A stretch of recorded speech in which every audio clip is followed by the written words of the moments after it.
Assalamualaikum warahmatullahi wabarakatuh. Yang terhormat Ibu Indah selaku dosen mata kuliah Biologi Perairan dan teman-teman saya yang saya cintai.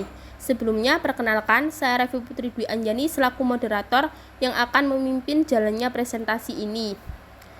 Dan perkenalkan teman-teman saya, yang pertama Herdi sebagai pemateri, yang kedua Devi Anggraini sebagai pemateri, yang ketiga Kaizuran Mazis sebagai pemateri, yang keempat Muhammad Sarul Faizin sebagai pemateri, yang kelima Revi Putri Dwi Anjani, saya sendiri sebagai moderator, yang keenam Anissa Arayanul Jannah sebagai pemateri. Pokok-pokok pembahasan pada presentasi ini yaitu yang pertama pengertian fekunditas, yang kedua macam-macam fekunditas, yang ketiga fekunditas pemija berganda, yang keempat faktor-faktor yang mempengaruhi fekunditas. Pengertian fekunditas. Pengertian umum fekunditas adalah jumlah telur yang dihasilkan oleh individu pada waktu akan memija. Fekunditas merupakan salah satu aspek yang memegang peranan penting dalam biologi perikanan. Fekunditas secara tidak langsung dapat dipergunakan untuk memperkirakan banyaknya ikan yang akan dihasilkan.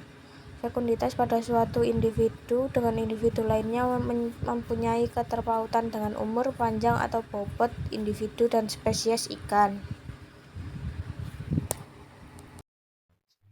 Selanjutnya yaitu macam-macam fekunditas. Fekunditas merupakan jumlah telur matang yang akan dikeluarkan.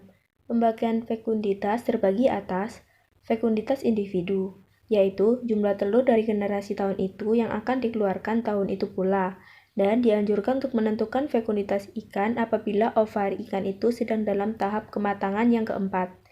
Paling baik sesaat sebelum terjadi pemijahan.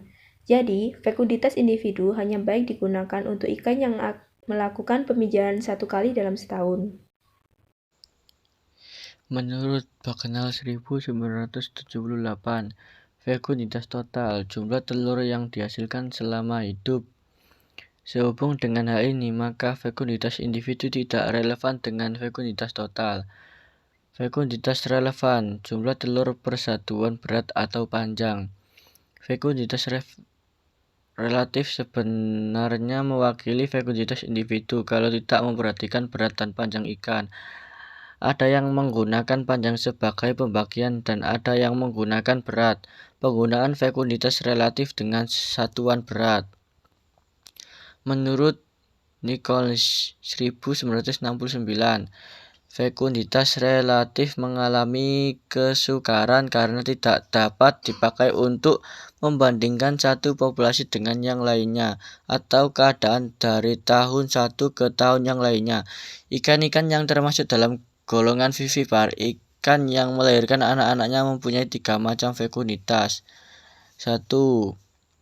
Prefertilizer fecundity, jumlah telur di dalam ovarium sebelum terjadi pembuahan.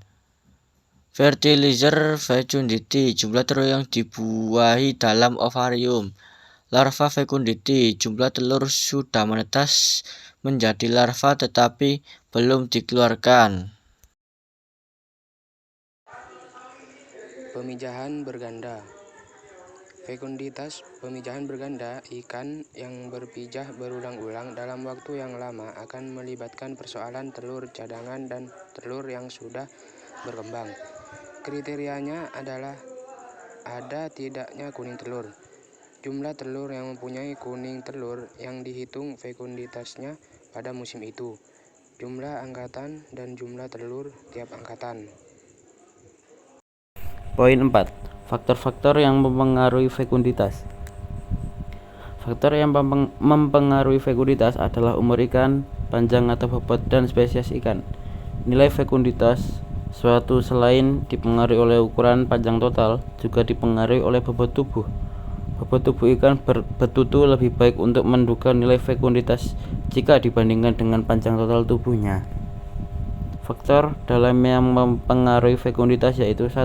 Umur, 2. Kematangan gonad, 3. Diameter telur, 4. Panjang dan bobot ikan. Sedangkan faktor luar yaitu musim, kualitas air, dan kuantitas pakan yang menentukan kesuburan perairan.